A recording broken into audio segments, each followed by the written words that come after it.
क्रियापदावर आधारित उदाहरणं बघणार आहोत.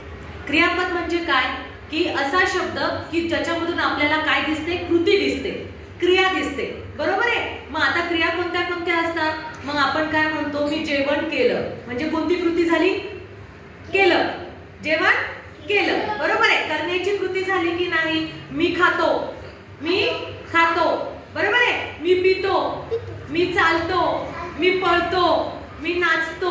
ह्या काय आहे, ऍक्शन वर्ड. ह्याच्यामधून काय दिसते आपल्याला, कृती दिसते. मग कृती असणारा शब्द कोणता आहे याच्यावर तुम्हाला काही प्रश्न विचारले जातात. कशा प्रकारचे प्रश्न असतात बरं ते, तर तुम्हाला इथे एक वाक्य दिलेलं आहे. मनुली वर्गापुढे आली. मनुली वर्गापुढे आली. कोणती क्रिया झाली, येण्याची क्रिया झाली की नाही, ती आली. म्हणजे यामधला क्रियापद कोणता आहे, आली. म्हणजे किती नंबरचा पर्याय आहे, अगदी बरोबर. मनुली हे काय आहे, नाम आहे, बरोबर आहे की नाही. मग त्याच्यामुळे आपण हे घेणार नाही. मग आता पुढे तुम्हाला 4 ऑप्शन दिले जातात आणि त्या ऑप्शन मधले तुम्हाला क्रियापद असलेलं वाक्य ओळखायचं. आता फुगा हे क्रियापद आहे का, फुगा हे वस्तूचं नाव आहे. चेंडू वस्तूचं नाव आहे. बॅट वस्तूचं नाव आहे. गेला, कृती दिसते याच्यामधून, त्याच्यामधून कृती दिसते. तो शब्द काय झाला, क्रियापद. तो शब्द काय झाला, क्रियापद. क्रिया करत आहे ना, गेला, क्रिया होतीये ना. मग हे लक्षात ठेवायचं. आता इथे बघा, काल रात्री खूप पाऊस.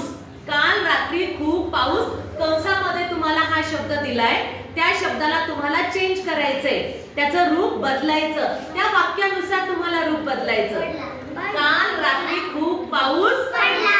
बघा इथं पडला आहे. काल रात्री खूप पाऊस पडले, काल रात्री खूप पाऊस पडली, काल रात्री खूप पाऊस पडतील. वाक्यानुसार आपल्याला तो शब्द निवडायचा. कसं वाक्य जुळायला मग,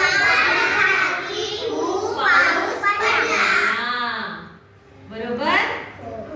पाऊस हा काय आहे, नाव आहे. या नावानुसार आपलं क्रियापद असणार आहे. मग पुढचं वाक्य तुम्हाला दिलेलं आहे. याच्यामध्ये सुद्धा तुम्हाला त्या वाक्याला जुळणारं क्रियापद जोडायचंय. रोज सकाळी, सकाळी आहे, रोज सकाळी लवकर झोपायचं का, रोज सकाळी लवकर उठावे, रोज सकाळी लवकर बसावे, रोज सकाळी लवकर रडावे.